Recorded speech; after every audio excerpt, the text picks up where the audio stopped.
नमस्कार, पहाड़ समाचार में आप सभी का स्वागत है और मैं हूं आपके साथ आशिमा त्यागी। बुलेटिन की शुरुआत करेंगे बड़ी खबर के साथ। चंपावत से इस वक्त की बड़ी खबर, 9 मई को सीएम धामी करेंगे नामांकन। तो बता दें कि नामांकन में सभी बीजेपी दिग्गज मौजूद रहेंगे। नामांकन के जरिए शक्ति प्रदर्शन की तैयारी बीजेपी की तरफ से। तो वहीं 31 मई को डाले जाएंगे वोट। तो उपचुनाव को लेकर सरगर्मियां तेज होती हुई तो चंपावत उपचुनाव को लेकर सियासी सरगर्मियां जोरों पर है। सीएम धामी 9 मई को चंपावत उपचुनाव के लिए नामांकन करेंगे। इस मौके पर प्रदेश बीजेपी के सभी सीनियर नेताओं के साथ कैबिनेट मंत्री मौजूद रहेंगे। यहां तक कि कार्यकर्ता भी बड़ी संख्या पर यहां मौजूद रहेंगे और इसके जरिए शक्ति प्रदर्शन की कोशिश बताया जा रहा है कि नामांकन के जरिए शक्ति प्रदर्शन यहां पर बीजेपी करेगी। और 11 मई को नामांकन का आखिरी दिन है और 9 मई को पुष्कर सिंह धामी अपना नामांकन करने जा रहे हैं, जिसको लेकर भव्य तैयारी की गई। तो जहां 31 मई को उपचुनाव के लिए वोटिंग होगी, 3 जून को चुनावी नतीजे आएंगे। वहीं चंपावत से सीएम धामी के मुकाबले कांग्रेस ने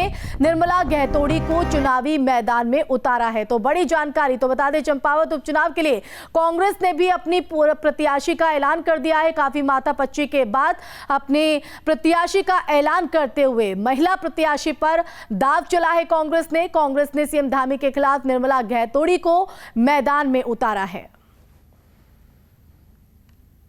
तो 9 मई को पुष्कर सिंह धामी अपना पर्चा दाखिल करेंगे। वहीं अगर बात करें तो कांग्रेस भी अपनी मौजूदगी को दर्ज कराते हुए इस बार महिला प्रत्याशी पर विश्वास कांग्रेस की तरफ से जताया गया है।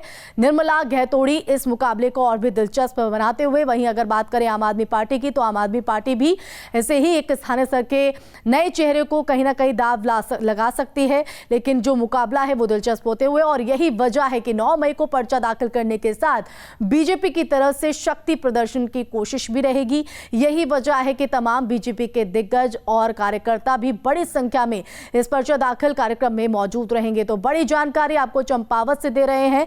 तो बेहद ही दिलचस्प ये मुकाबला रहने वाला है।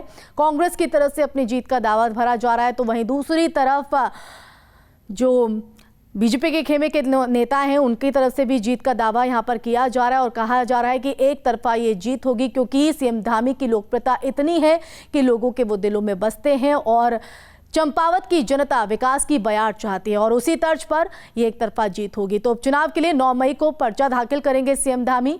शक्ति प्रदर्शन यहां पर होगा। दूसरी तरफ कांग्रेस की बात करें तो कांग्रेस भी ने एक बड़ा दाव चलने की कोशिश यहां पर की है। निर्मला गहतोड़ी को यहां पर चुनावी मैदान में उतारा गया है।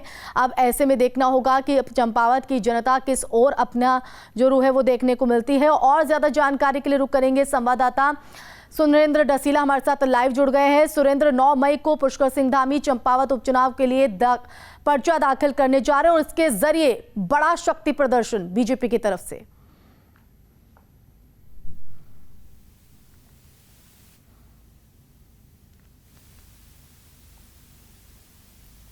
पुष्कर सिंह धामी 9 मई को विधानसभा उपचुनाव चंपावत के लिए अपना नामांकन दाखिल करेंगे और इस दिन बीजेपी पूरी ताकत झोंकेगी। तमाम जो संगठन के नेता हैं वो मौजूद रहेंगे, क्योंकि इस नामांकन के जरिए मुख्यमंत्री चाहेंगे कि पूरी ताकत दिखाई जाए। बीजेपी चाहेगी पूरी ताकत दिखाई जाए। पूरी तैयारियां की गई हैं। मुख्यमंत्री कल पहले बद्रीनाथ तो उपचुनाव के लिए 9 मई को पर्चा भरेंगे सीएम धामी। हमारे संवाददाता भी लगातार हमारे साथ बने हुए हैं। तो उपचुनाव का सियासी दंगल पूरी तरीके से जोरों पर है, जहां कांग्रेस की तरफ से काफी मत्थापच्ची के बाद अपने चुनावी मैदान में प्रत्याशी को उतार दिया है। निर्मला गहतोड़ी पुष्कर सिंह धामी का मुकाबला करते हुए नजर आएंगी और इसके जरिए कहीं ना कहीं कांग्रेस ने यह बड़ा दाव चलने की कोशिश की है, क्योंकि चंपावत की अगर बात करें तो उसका इतिहास रहा है कि ब्राह्मण चेहरे को कहीं ना कहीं सपोर्ट मिलता रहा है, लेकिन पुष्कर सिंह धामी ठाकुर समाज से आते हैं। तो ऐसे में एक बड़ा चैलेंज खड़ा करने की कोशिश कांग्रेस की तरफ से की गई है। लेकिन अगर बात करें सरकार के तमाम नुमाइंदों की, तो उनकी तरफ से एक तरफा जीत का दावा यहां पर किया जा रहा है। 9 मई को पर्चा दाखिल करेंगे सीएम धामी और इस दौरान शक्ति प्रदर्शन करने की कोशिश भी रहेगी। तो भव्य तैयारी, बड़ी जानकारी। तो और ज्यादा लगातार हमारे संवाददाता सुरेंद्र भी बने। सुरेंद्र, अपनी बात भी आप कंप्लीट कीजिएगा, क्योंकि एक बड़ा शक्ति प्रदर्शन यहां पर बीजेपी की तरफ से। तो वही कांग्रेस भी स्ट्रैटेजी में पीछे नहीं है, एक बड़ा दाव चला है निर्मला गहतोड़ी के चेहरे के साथ।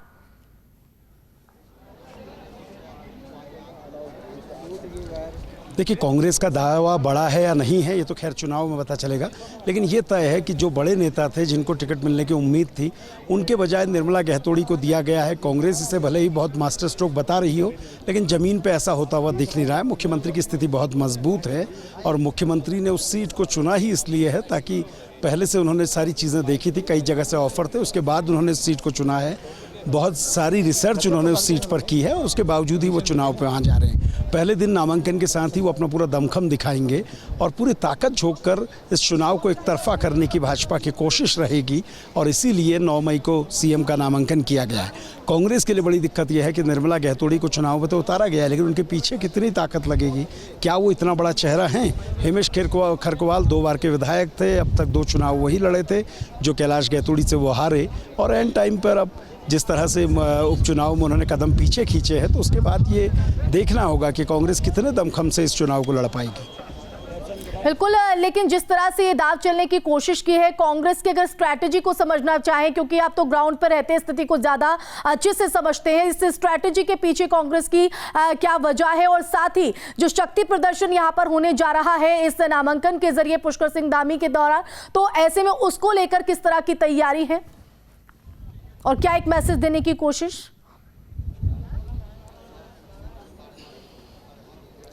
देखिए, जहाँ तक कांग्रेस की बात है, कांग्रेस ने निर्मला गहतोड़ी को इसलिए चुना है, ब्राह्मण हैं, 4 बार इस सीट का प्रतिनिधित्व ब्राह्मण कर चुके हैं। कांग्रेस ये मानती है कि ब्राह्मणों का एक तरफा वोट पाने के लिए ब्राह्मण प्रत्याशी को अगर उतारा जाए तो इसका फ़ायदा हो सकता है। इसका फ़ायदा कितना होगा ये जनता तय करेगी, लेकिन हाँ ये ज़रूर है कि भाजपा नामांकन के ज़रिए पूरी ताकत दिखाएगी, पूरी ताकत झोंकेगी और एक बार जब शुरुआत से आप किसी चीज़ में लीड लेते हैं तो आपको बड़े पैमाने पर उसका फ़ायदा मिलता है। उपचुनाव उत्तराखंड में जो इतिहास है, आज तक कोई भी मुख्यमंत्री उपचुनाव में किसी मुख्यमंत्री को शिकस्त नहीं मिली है। इसका एक सबसे बड़ा कारण ये है, आपके पास सरकार होती है, जब आप किसी क्षेत्र से चुनाव लड़ते हैं तो जनता को ये विश्वास रहता है कि अगर उनके क्षेत्र से मुख्यमंत्री चुनाव लड़ रहा है तो उस क्षेत्र में विकास की संभावनाएं ज़्यादा बढ़ जाती हैं। इसलिए कांग्रेस के दावे में कितना दम है ये ज़रूर पता चलेगा, लेकिन ये तय है कि मुख्यमंत्री इस चुनाव में फिलहाल बहुत आगे हैं। बिल्कुल सुरेंद्र, आप हमारे साथ बने रहिए। तो उपचुनाव के लिए 9 मई को अपना पर्चा दाखिल करेंगे पुष्कर सिंह धामी और साथ ही शक्ति प्रदर्शन की कोशिश भी रहेगी। वहीं चंपावत उपचुनाव के लिए कांग्रेस भी पीछे नहीं है और कांग्रेस ने भी काफी मत्थापच्ची के बाद अपने प्रत्याशी के नाम का ऐलान कर दिया है। कांग्रेस ने सीएम धामी के खिलाफ निर्मला गहतोड़ी को मैदान में उतारा है। देखिए रिपोर्ट। लंबी जद्दोजहद के बाद आखिरकार चंपावत उपचुनाव के लिए कांग्रेस ने निर्मला गहतोड़ी को मैदान में उतार दिया है। इस बार चंपावत से उपचुनाव के लिए कांग्रेस ने नए प्रत्याशी का ऐलान किया है। पार्टी का फैसला है और सब मिलकर चुनाव लड़ाएंगे। उन्हें प्रत्याशी कांग्रेस के सारे हमारे कार्यकर्ता, वरिष्ठ नेता, हमारे जनप्रतिनिधि कांग्रेस के जो निर्वाचित हैं, एकजुट होकर पूरी तत्परता के साथ इस चुनाव को हम बहुत गंभीरता से ले रहे हैं और उनको पूरा सपोर्ट रहेगा, सबका सपोर्ट रहेगा। निर्मला गहतोड़ी का सामना सीधे सीएम पुष्कर सिंह धामी से होने जा रहा है। कांग्रेस ने इस बार नया चेहरा देकर अपनी चुनाव की रणनीति को बदला है। ऐसे में कांग्रेस ने रणनीति को बदलते हुए महिला उम्मीदवार को मैदान में उतारा है। दूसरी वजह यह भी है कि चंपावत विधानसभा सीट पर ब्राह्मण का कब्जा रहा है और सीएम धामी ठाकुर है। ऐसे में कांग्रेस ने महिला और ब्राह्मण उम्मीदवार को उतारकर रणनीति को बदला है। निर्मला गहतोड़ी जी पहले कांग्रेस की जिला अध्यक्ष रही हैं, लंबे समय तक उन्होंने काम किया है, पुराना अनुभव है और महिला हैं। आज समाज में महिलाओं को बराबरी की बात करते हैं तो कांग्रेस से प्रूव भी कर रही है कि महिलाओं को हम लाकर चुनाव लड़वा रहे हैं, उनको अपना अनुभव है। साथ ही चंपावत और लोहाघाट, चंपावत और टनकपुर बनबसा दोनों जगह वो कोऑर्डिनेट करती हैं और मतदाताओं की संख्या भी महिलाओं की ज़्यादा है। निर्मला गहतोड़ी 27 साल से कांग्रेस में है। कांग्रेस जिला अध्यक्ष रहने के साथ वो महिला बाल विकास आयोग की उपाध्यक्ष रह चुकी हैं। मूल रूप से वो पार्टी ब्लॉक से गरसाड़ी की रहने वाली है। फिलहाल वो चंपावत के पुनेठी में रह रही हैं। निर्मला गहतोड़ी ने सीएम धामी पर निशाना साधते हुए कहा कि धामी खटीमा से चुनाव हार चुके हैं। प्रदेश स्तर का नेतृत्व है, केंद्रीय नेतृत्व है, जो अपने बड़े नेता है और उनकी जो हमारा जिला स्तर का नेतृत्व है, मैं सबकी आभारी हूँ कि उन्होंने मुझ पर भरोसा जताया। उत्तराखंड की चंपावत सीट पर 31 मई को वोटिंग होगी। 11 मई नामांकन करने की आखिरी तारीख है और वहीं 3 जून को रिजल्ट आएंगे। उत्तराखंड विधानसभा चुनाव बीजेपी ने बड़ी जीत तो हासिल की थी। पार्टी को राज्य की 70 विधानसभा सीटों में से 47 सीटें हासिल हुई थी, लेकिन राज्य के सीएम और पार्टी के सीएम पद के उम्मीदवार रहे पुष्कर सिंह धामी अपनी खटीमा विधानसभा सीट से चुनाव हार गए थे, जिसके बाद अब वो चंपावत से चुनाव लड़ रहे हैं। विधानसभा चुनाव में कैलाश गैतोड़ी चंपावत सीट से लगातार दूसरी बार विधायक निर्वाचित हुए थे, लेकिन उन्होंने मुख्यमंत्री के लिए चंपावत सीट छोड़ने का प्रस्ताव रखकर 21 अप्रैल को इस्तीफा भी दे दिया था। इसके बाद इस सीट से अब बीजेपी के टिकट पर उत्तराखंड के मुख्यमंत्री पुष्कर सिंह धामी चुनाव लड़ रहे हैं। Team news state. तो चंपावत का किंग आखिर कौन होगा, ये तो भविष्य के गर्त में है और चुनाव के बाद साफ हो पाएगा।